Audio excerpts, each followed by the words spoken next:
everyone, this is Faye at CSN Chicago News. Chicago's crime rate is forcing enterprise to suspend its car-sharing program in the city. The company said that about 40% of their cars were involved in vandalism, theft, or fraud. The service allowed people to rent cars for an hour up to a day. Enterprise said it's working with the police on the problem and hasn't said if it's permanently leaving the city. The move does not affect Enterprise's traditional car rentals. Filming for a movie starring Dwayne "The Rock" Johnson, including low-flying helicopters and simulated gunfire, will again close several downtown streets this weekend, according to the Chicago Department of Transportation. Between 5 a.m. and 7 p.m. Saturday, filming of Rampage will require the closure of Wacker Drive between LaSalle and Lake, and Franklin Street from Wacker to Kinsey. Northbound and southbound drivers should use State Street as a detour and then proceed to either Grand or Randolph. Between 5 a.m. and 7 p.m. Sunday, Wacker Drive will be closed between Franklin and Washington, and Randolph will be closed between Franklin and Canal between noon and 7 p.m. Wharton will also be closed between Clark and Dearborn will be closed between Wharton and Oak. Both days, there will be a brief and intermittent low-elevation helicopters and simulated gunfire. The FBI is investigating the disappearance of a Chinese student from a central Illinois university town as a kidnapping. Yingying Zhang, 26, was about a month into a year-long appointment at the University of Illinois Urbana-Champaign campus when she vanished June 9th. Her friend told police she had gone out to sign an apartment lease. Campus police spokesman Patrick Wade said the FBI has labeled the case a kidnapping but isn't ruling out anything. University police released surveillance video Monday showing Zhang getting off a bus in Urbana the afternoon June 9th and entering a black Saturn Astra vehicle shortly thereafter. Authorities have asked the public for help identifying that vehicle. The FBI plans to post information about Zhang on billboards across Illinois and in the Indianapolis and St. Louis area through an agreement with an outdoor advertising company. Zhang, who is from Jieyang, China, was working in the University of Illinois Department of Natural Resources and Environmental Sciences, researching photosynthesis and crop productivity. For people looking to fill the need for adventure this summer, a new ranking says that Six Flags Great America is one of the most electrifying amusement parks in the country. That ranking puts Six Flags theme park nationwide in the number 6 spot among the 8 most electrifying amusement parks in the entire country. With the new rides like the Joker and classics like Raging Bull, Six Flags in Gurnee made the list not only because its wide variety of roller coasters, but also because its family-friendly atmosphere and extensive amenities that can appeal to families with children of all ages. The top-ranked theme park in America is also in the Midwest, as Cedar Point in Sandusky, Ohio, topped the list. The park, a 5-hour drive from Chicago, is located on Lake Erie and features some of the most famous roller coasters in the country. Thank you for watching. See you next time.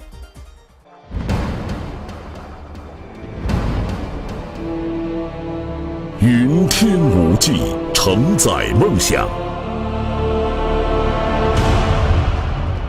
中国南方航空是中国运输飞机最多、航线网络最发达、年客运量最大的航空公司。亚洲第一，全球第3，是南航缔造的业界奇迹。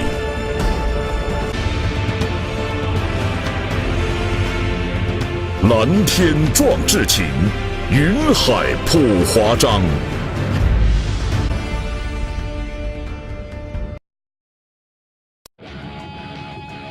专业的团队，丰厚的经验。Welcome to Chicago. Welcome to the Lake Cook Law Group. 投资理财、法律咨询，芝加哥专业律师团队为您的梦想提供最安全的保障。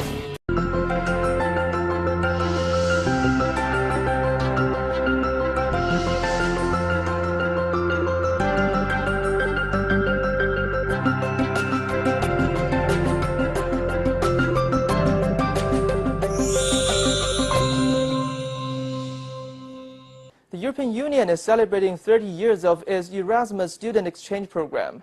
Since its launch in 1987, around 9 million students have taken part. Celebrations were held at the European Parliament in Strasbourg with the participation of European Commission President Jean-Claude Juncker and European Parliament President Antonio Tajani. The main event includes a multimedia exhibition and the launch of the Erasmus Plus mobile application, which is designed for students, vocational learners, and people on youth exchanges. Participants of the program can use the app to track their progress through all the administrative steps before, during, and after their stay abroad, and able to improve their language skills. The celebrations hailed the program, taking in as 9 million students since its founding in 1987. Currently, 33 countries participate in the program. The Red Cross has launched an exhibition in the Gaza Strip to mark the 50th anniversary since its opening in the Palestinian territories. Lifestyles has more. The three-day exhibition includes personal stories of Palestinians since the Red Cross moved to Palestine in 1967. The organization has also gone through its archives to find 50 years' worth of pictures, portraits, and films of its time working with Palestinians. Along these 50 years, we have witnessed the suffering directly with our own eyes of the people. Through 50 years of occupation, it brought a lot of suffering. And today, we want to say, do not forget about the families, the fathers, the mothers who will continue to live in the Gaza Strip. The only thing that a mother or a father knows today is that tomorrow will be harder than today. One key issue the Red Cross has been helping address has been poverty. Palestinians has been living under a decade-long economic embargo since Israel has imposed a tight siege on the Gaza Strip since June 2007. In the recent 8 years, Israel and Hamas rulers of Gaza have been engaged in 3 major wars, claiming the lives of thousands of people. The Israeli blockade and wars have forced most of Gaza's population into poverty, making the resourceless coastal enclave one of the poorest areas in the world. We urge the Red Cross to practice pressure on Israel to respect international treaties and allow the Palestinians' right to free movement, medical treatment, and education. In this time, the Red Cross helped locally in a number of ways, including health care for the sick and wounded, caring for the disabled, providing clean water, improving sanitation, and organizing family visits to Palestinian prisoners in Israeli jails. Nigeria's National Blood Bank carried out a major donation day on Wednesday as part of World Blood Donor Day. World Blood Donor Day is one of the 8 official global public health campaigns marked by the World Health Organization. Every June the 14th since 2004, countries use the day to raise the awareness of the need for safe blood and to thank blood donors for their voluntary life-saving gifts of blood. World Blood Donor Day, a day to commemorate donors, voluntary blood donors who over the years have been giving of their substance. We've had wonderful Nigerians, like as it is, Nigerians are good people. They've just been trooping in here. You can see how Nigerians have been coming to donate. Yeah. For some, this year was the first time they have ever donated. I've always wanted to donate. I've not had the opportunity, but this is the first time I'm actually having the opportunity, and I was encouraged by friends. Now I feel good. I was scared before. Like everyone kept describing, the past donors kept describing their experience, how there's going to be a big needle, a small needle. So yeah, I was scared, but it's not so painful after all. The motto this year is, what can you do? Give blood, give now, give often. For John Nathan, Nigeria's biggest donor, the give often certainly applies. I want to encourage everyone that it's not painful, there's no side effect. I've been donating for about 13 years now, and I'm still counting. I donate blood to save a life of a person that is on emergency, an accident person, and a life of somebody who is in need of that blood at that particular time. The annual Electronic Entertainment Expo opened on Tuesday at the Los Angeles Convention Center. For the first time, the convention isn't just open to industry insiders and the media only, but also the general public. Lifestyles takes you to have a closer look. Los Angeles Mayor Eric Garcetti attended the ribbon-cutting ceremony to announce the opening. As the biggest annual trade fair for the video game industry, the three-day exhibition offers 15,000 tickets to the public, giving gamers the opportunities to experience the latest games and gear. Seeing something different, seeing different gameplay, seeing different ideas and stories and characters are what's really going to draw us into the games and the atmospheres. So things like that beyond the hardware and experiences is what's going to make those particular games for us. I love when they make games that are like from my childhood, so I love that all the Pokemon's coming back. I love the new Crash Bandicoot, which is the original Crash Bandicoot, but just beautiful graphics. So I love nostalgia, and then I just love updated graphics. I love storytelling. Some major games are released at this year's E3, including Nintendo's new Pokemon RPG and Metroid Prime 4 for its new video games console Switch. Sony had brought several VR games including Skyrim and Final Fantasy Monster of the Deep. VR is going to be really cool. I hope to see that kind of go down in price. You can see that kind of be more accessible to everybody. Right now it's a really hard thing to get into because it's so expensive. Besides of industrial big names, many small gaming companies are raising interest at this year's E3. With game development software becoming more accessible and coding being more widely taught, many industry insiders say small companies could be a future source of original ideas. World's famous footballer Cristiano Ronaldo is being accused by the Spanish authorities of not paying millions of dollars of taxes. Local media reported that Ronaldo has been accused by the Spanish authorities of defrauding the authorities of some $16 million between 2011 and 2014. Ronaldo was the highest-earning athlete in the world last year, according to Forbes, taking home around $86 million. Madrid's state prosecutor alleges that Ronaldo used a shell company in the Virgin Islands to hide his total income from Spain's tax office. On Tuesday, Gestifute, a firm representing several footballers, defended the star, saying Ronaldo has been compliant with his tax payments. Ronaldo himself has told journalists he has nothing to hide and denies the allegations. Real Madrid said in a statement it had full trust in its player, who they believe has complied with his fiscal obligations. The operation is taking place at a European scale, with several tax authorities looking for traces of fraud in football. Last month, his on-field rival Lionel Messi lost his own Supreme Court appeal.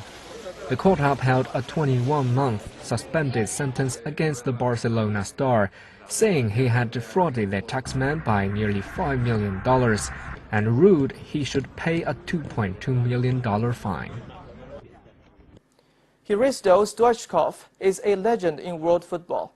Now the former World Player of the Year and Ballon d'Or winner has released a book, How to Win in Football, 88 Tips from Number 8.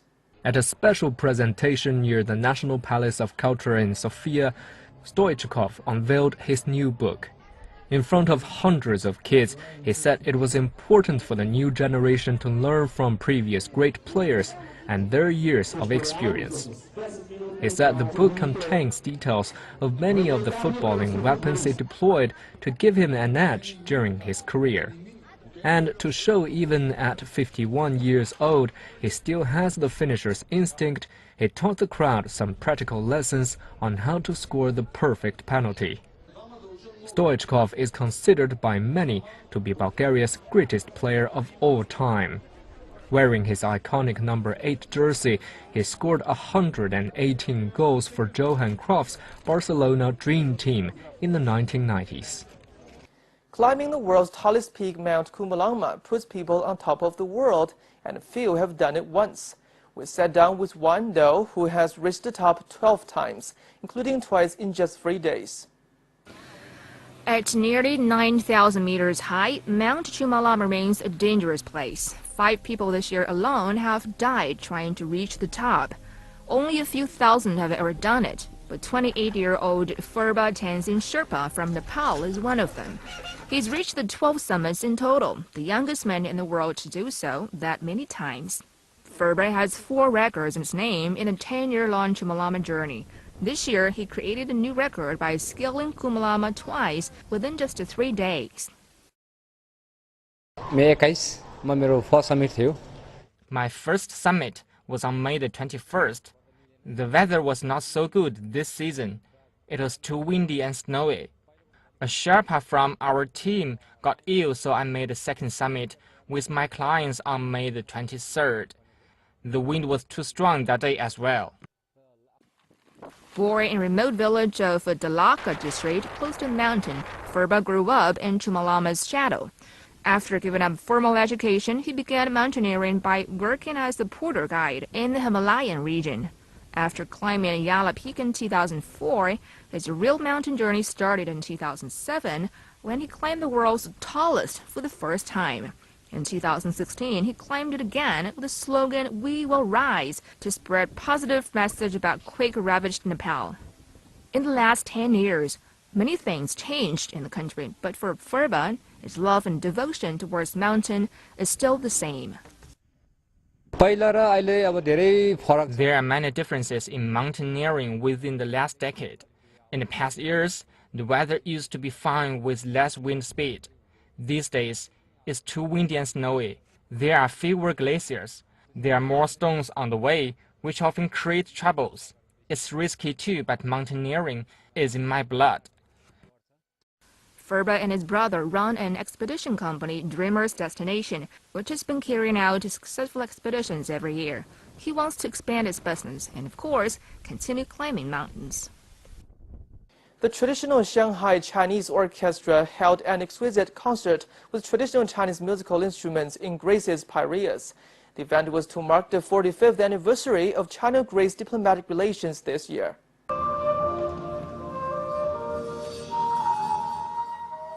The acclaimed orchestra brings a taste of Chinese culture into the Greek stage with the melodies of the erhu and the pipa. The event is being jointly organized by the Chinese Embassy in Greece, the Shanghai Municipal Government, and the China Casco Shipping. Addressing the ceremony, Chinese ambassador to Greece, Zhou Xiaoli, praised the cross-border cooperation between the two countries. Greece and China will remain good friends in good and bad times, good partners for mutual progress. China and Greece will work hand in hand to the future to revive the two ancient civilizations by writing a new chapter to the mutually effective cooperation and contributing to the world peace and growth. Mayor of the Piraeus stated that the Shanghai and Piraeus signed an agreement of sister city relationship in 1985. It would be an excellent opportunity for both cities to come closer. There are all the conditions for multi-level cooperation. Our goal is to have common initiatives and partnerships in the field of sports, culture, entrepreneurship, trade, and shipping. As a key stop on the 21st century Silk Road between Asia and Europe, Piraeus Port has been filling with Chinese container ships. Morales welcomed China Casco Shipping's presence in the port, saying a significant investment would drive growth not only for the city, but whole country as well. Apart from being an important financial and transport hub worldwide, Piraeus Port can become a bridge of cultural and tourist trade between East and West. The Greek Deputy Minister of Foreign Affairs also hailed the connection, saying the two countries could look forward to increased tourism and cultural exchange.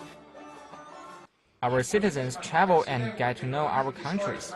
They are the bridges that unite us and strengthen our bonds.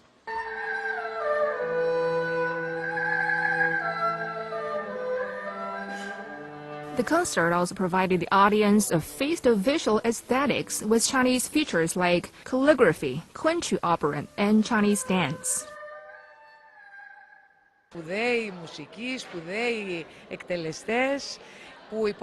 We saw a great performance by great musicians and performance which underlined with the best way the friendship between the two countries. The two civilizations have such great dialogue through philosophy, music, and art in general. We're so excited. Chinese martial arts are gaining popularity in Russia not only as a crop of workouts, but also a lifestyle. CNC visited the Golden Dragon Martial Arts School in suburb Moscow to check out Russians' passions about Kung Fu. Almaz Ibramov started practicing Chinese martial arts since he was 10 years old. Now, at the age of 21, Almaz becomes a master in Kan Gar Kun, a traditional boxing originated from southern China. It has a history of more than 300 years. You should be thinking about your actions and words all the time, not only during training, but in everyday life as well. You should be a role model for students. They should follow you and wish to become a person like you. Many Russian Kung Fu practitioners view Bruce Lee and Jackie Chan as their icons. This is health, first of all, of mind, body, and emotions. Practicing Kung Fu develops not only practical skills or skills for self-defense, it also tells you how to cooperate with other people. This refers not only to some battles, but to the entire life. Despite that the biggest part of time is dedicated to the classes, it is not an empty-headed process. This is a kind of work that you need to think over. You have some basics that you can get from your teacher or books, but the rest you have to think by yourself.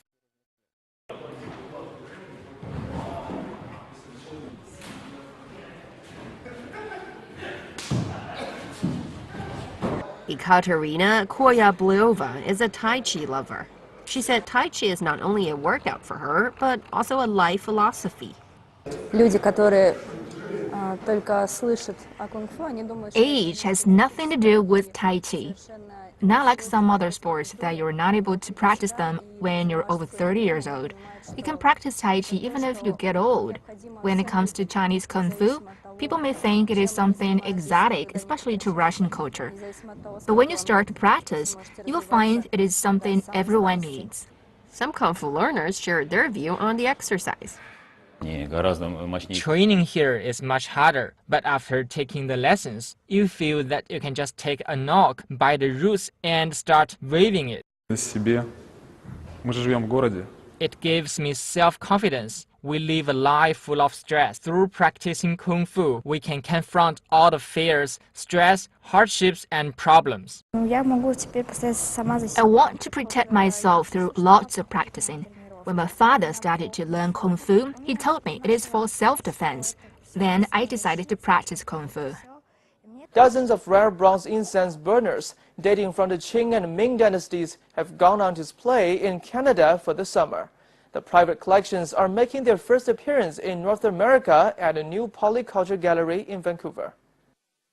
Most of these bronze incense burners were made between 400 and 500 years ago. They're inspired by bronze manufacturing from ancient Chinese dynasties that had no need for incense, but specialized in ornate bronze design. Censers being a meditative vessel, it's been interesting to see the kind of different artistic representations found on censers. And the reason that we selected bronze censers for this particular exhibition is due to the fact that it's kind of its own niche market within the bronze collecting kind of a market. And we wanted to shed more light as well as bring notice to this particular kind of bronze vessel. The exhibit is the fourth show to take place at a polyculture gallery, which opened its doors in Vancouver this past November. Polyculture Group said Vancouver is the ideal location to launch its North American headquarters. The city provides the right venue for cultural investment exchanges. Canada has always been known for its multicultural aspects, and we hope to utilize its multicultural aspects to promote polyculture. The exhibition runs until August 8th. A month on from winning, this year's Miss USA winner has been meeting the press and fans. We caught up with her to see how she's adjusting to her newfound fame. On a special double-decker bus touring around New York City, Kara McCullough, this year's Miss USA, meets with the media and fans. McCullough, who is also a physical scientist at the Nuclear Regulatory Commission, says she is still having trouble believing that she has won. I am so happy. I can't even explain to you because never in a million years did I think that I was going to be capable of ever pursuing something like this. So I'm so thankful for the opportunity, and I'm just trying to soak it all in, and it's just so much at one time. When asked what her next chapter would be, McCullough demonstrated an intention to help youngsters. Basically, we're going to be doing like science experiments in elementary schools and really getting the children to be so inspired by STEM at a young age. And additionally, we're going to be doing like a lot of symposiums, career symposiums for high school students so they can find like an opportunity in the science, technology, engineering, and math field to pursue for college and beyond that. Washington Square Music Festival is underway in New York. The city's second oldest free concert series is known for its inclusive culture and a varied audience. Lifestyles went along for a listen. People ask me about my audience, and our audience, and I say it's whoever gets off the subway. Young, old, all different ethnicities, all different cultures. Some people that really know classical music, some sometimes stumble upon it for the first time. As a classical music festival, Peggy says she and the other organizers have been working hard to keep the event contemporary, modern, and interesting for today's audience. We're following a long tradition, but we're working in modern ways and playing contemporary music. We're not just a musical museum of classical music. The event takes place in New York's Washington Square Park and lasts throughout the month of June. An exhibition of artist Giovanni da Rimini has opened in London. The show brings together his three most famous works for the first time in the UK. Giovanni da Rimini was considered to be one of the greatest medieval artists. His expressive style and attention to detail helped make the Italian city of Rimini a center for some of the most innovative painting in Europe. Now, a new exhibition at London's National Gallery is bringing three of his most famous works together in the UK for the first time. They include the closely related Scenes from the Life of Christ and the Virgin and Child with 5 Saints. 同心地产，芝加哥最大的华人中介团队，无论是家居或是商业地产，给你带来全方位的最佳服务。